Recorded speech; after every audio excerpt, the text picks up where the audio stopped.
బంగారం ఏం దోశ ఇది? కొర్రల దోశ. కొర్రలతో చేసిన పిండితో దోశ. దానికి ఆనియన్, ఉల్లిపాయలు, పచ్చిమిరపకాయలు, ఆయిల్. సూపర్.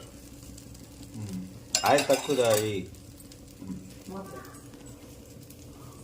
దానికి కొబ్బరి చట్నీ సూపర్గా ఉంటుంది. బోండాలు వేసుకోవడానికి నూనె కూడా రెడీగా ఉంది. ముందు దోశలు, మళ్ళీ బోండాలు. ఏమంటారు మిత్రమా? కొద్దిగా వెయిట్ అండ్ సీ. కొర్రలు, నవధాన్యాలు ఇటువంటి అన్నీ వేసుకొని దోశలు పోసుకొని తింటా ఉంటే నా సామిరంగా సూపర్. చూసారా ఎలా వచ్చింది దోశ?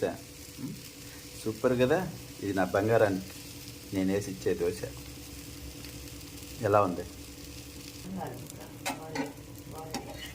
ఇంకా కాలాలంట. మాడిపోతుంది బంగారం.